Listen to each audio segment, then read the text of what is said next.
Assalamualaikum. Saya ingin mulakan sesi ini dengan bertanyakan satu soalan.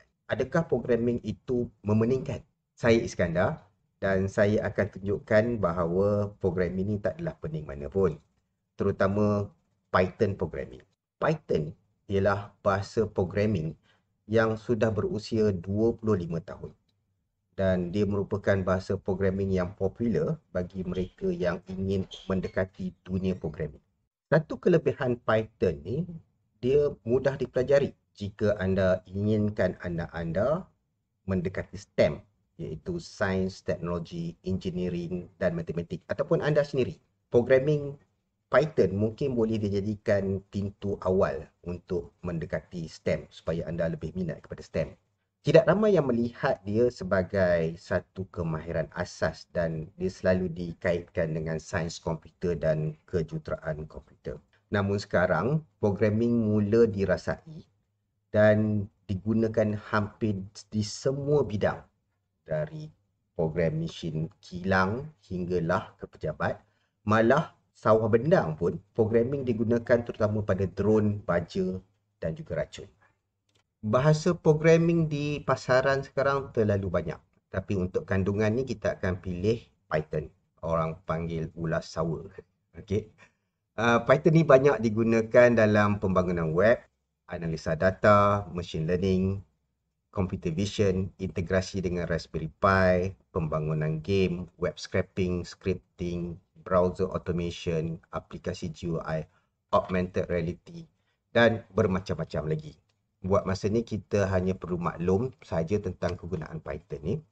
Kita akan sentuh kegunaan dia sedikit demi sedikit. Basically kita boleh dapat banyak latihan ilmu dalam Python ini melalui YouTube. Tapi tak banyak kandungan video berkenaan Python di YouTube ni dalam bahasa Malaysia. Satu kandungan yang saya jumpa berkenaan Python dalam bahasa Malaysia ialah melalui channel Hafizuddin Sharif. Kandungan berkenaan Python banyak kita boleh dapati dalam bahasa Inggeris, bahasa Indonesia pun banyak dan bahasa-bahasa yang lain macam bahasa Urdu, Hindustan, bahasa Rusia. So, kita nak tambah ataupun complement kandungan dalam bahasa Malaysia dalam YouTube ni melalui kandungan ni lah. Apa yang saya nak tunjukkan di sini adalah bagaimana kita nak buat programming tanpa mempunyai sebarang asas dalam programming ataupun dalam sains komputer. Satu lagi, jika anda ingin tahu bagaimana AI diprogramkan, salah satu bahasanya adalah Python. Dan saya akan tunjukkan macam mana nak buat AI ataupun machine learning dalam program Python ni later on, bukan masa sekarang. Dan sebelum tu, cara cepat untuk kita belajar Python ni adalah dengan membuat projek ataupun kita practice. Okay? Kita akan buat projek programming yang mudah melalui Python ni. Dan sebelum tu kita kena kenal dululah perkara asas untuk memulakan Python. Untuk kita mula buat programming dalam Python ni, kita perlukan satu alat. Dan alat ni kita panggil compiler. Dan compiler ni lah yang menerima arahan dan dia akan execute ataupun laksanakan arahan yang kita kasih. Tapi kita tak boleh masukkan arahan tu melalui compiler. Kita memerlukan satu lagi aplikasi yang kita panggil editor. Itu satu cara. Satu cara lagi adalah menggunakan web compiler. Sekarang ni banyak benda dah mudah dah. AI pun banyak memudahkan kita. Web compiler ni, dia datang sekali dengan editor. Kita hanya perlu masukkan arahan dekat website ni dan kita terus dapat dia punya hasil dalam website tu sendiri. Dalam sesi ini kita akan menggunakan web compiler sebab dia sesuai untuk kita buat latihan. Untuk menunjukkan satu konsep, untuk menunjukkan sesuatu lah. Alright. Jadi apa yang kita nak buat sekarang, kita akan pergi ke satu website dan kita akan cuba membuat satu program yang mudah. Kita panggil Hello World. Itu yang program popular lah bagi orang yang mula nak belajar programming ni. Saya dah ada account Replit.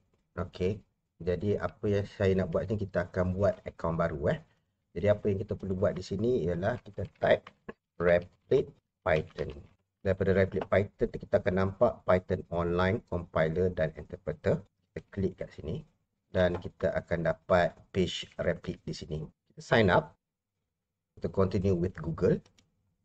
Ini kita nak setkan account Jadi ini saya punya account Iskandar Labella, labellacademy@gmail.com.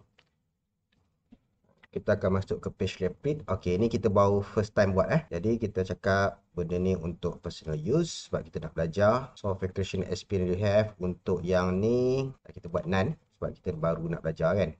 Jadi kita tekan start building. Claim trial tak perlu. Kita terus tekan ask me later. Ya, apa yang kita nak buat di sini ialah kita nak test dengan Python. Kita pilih Python, name Python dan kita cakap experimental Python. Itu saja dan kita terus buat use template. Sekarang ni kita dalam workspace. Jadi ini dia tak perlu lalui dia semua. Jadi kalau tengok dekat sini dia akan terus create satu file dinamakan main.py. .py ni adalah apa nama file untuk Python. Jadi untuk ni kita test. Python. Okey, betul. Print.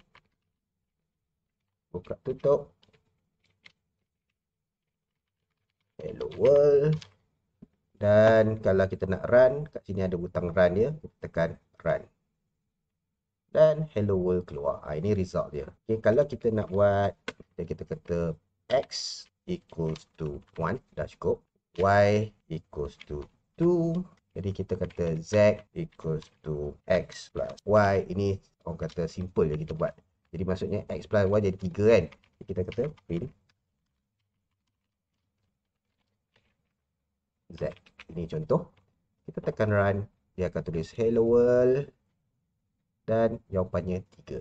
Ini kita buat test sajalah. Seterusnya, ini maksudnya kita punya web compiler jalan elok. Begitulah asas untuk kita menggunakan web compiler untuk kandungan kali ini. Kita akan explore lagi web compiler ni dalam sesi yang seterusnya. Kita akan detailkan lagi apa setiap elemen-elemen dalam web compiler supaya kita faham dan macam mana kita nak gunakan. Jadi untuk kandungan kali ini itu adalah permulaannya dan kita jumpa lagi pada sesi yang seterusnya. Sekian saja. Assalamualaikum warahmatullahi wabarakatuh.